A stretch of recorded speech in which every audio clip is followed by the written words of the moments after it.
Hey everyone, ready for a deep dive into something that can really shake up how we build teams? Sounds exciting. I'm ready. You know how important team development is these days? But have you ever felt like, I don't know, something's missing from those traditional approaches? Yeah, I see what you mean.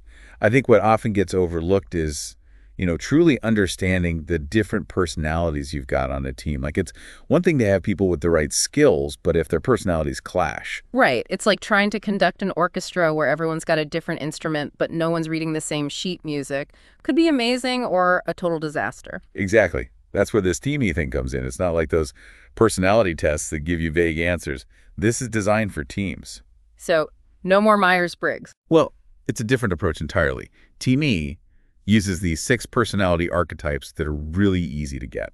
Okay, so not just introverts versus extroverts, right? We're talking like 6 distinct characters, each with their own style. Tell me more. Who are these characters? Yeah. So you've got your sovereign, think like the natural leader, loves responsibility, setting goals. Then there's the warrior, all about action, getting things done. And then you need your thinkers too, right? They're the ones analyzing everything, helping everyone strategize. Okay, so we got the leader, the doer, the thinker. What about the creative types? Right. The mystic, that's them. They're the intuitive ones, the dreamers. And of course, every team needs someone to connect everyone, right? Yeah. Keep things harmonious. That's the lover. They make sure everyone feels heard. Makes sense.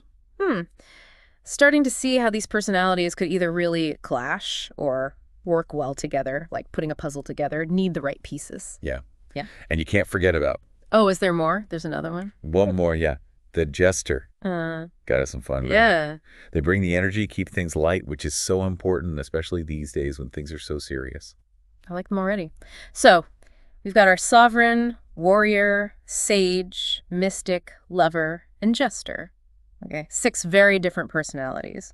But how do we actually use this to, build a better team? Knowing the names isn't enough, is it? No, you're totally right. It's not about just labeling everyone. Right. It's more like, how do these archetypes actually work together? Yeah. How do you use their strengths to build a really great team environment? So not changing people, but changing how we approach things based on, their natural style. Exactly. Like, imagine you're planning like a team building thing. Okay.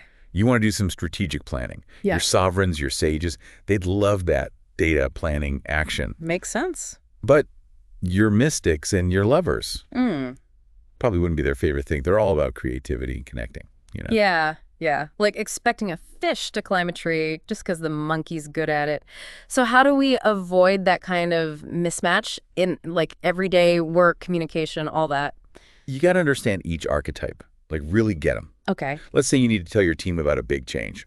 Your sovereigns, warriors, they want it straight, no chaser. What's happening? Why? What's my job? To the Exactly.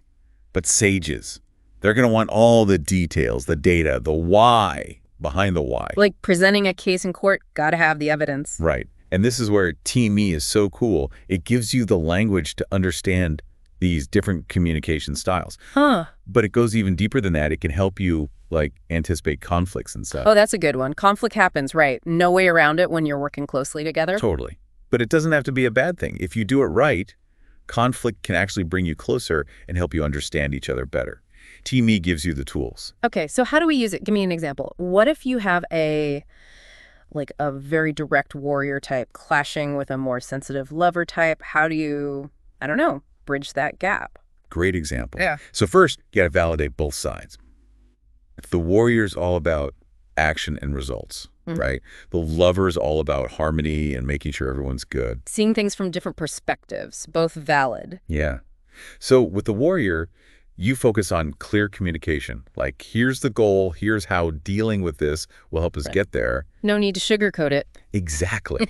Now, with the lover, you might say something like, your perspective is really important here. It's going to help us understand the emotional impact of all this.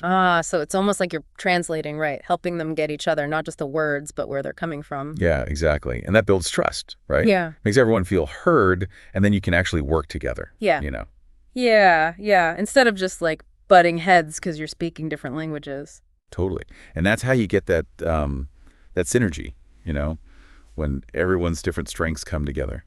This has been amazing. I'm already thinking about how I can use this, not just with my team at work, but like in my everyday life too. Oh, yeah, for sure. The more you use it, the more you just like see it everywhere. It's like you said, a decoder ring for like how people work. Exactly. So as we wrap up here, is there like one big thing you hope people take away from all this team me stuff? Don't be afraid of those differences, you know, like really embrace them because that's where the magic happens. That's how you get real innovation, real connection, a team that actually works. It's like taking those different instruments, tuning them up, and actually making music, not just noise.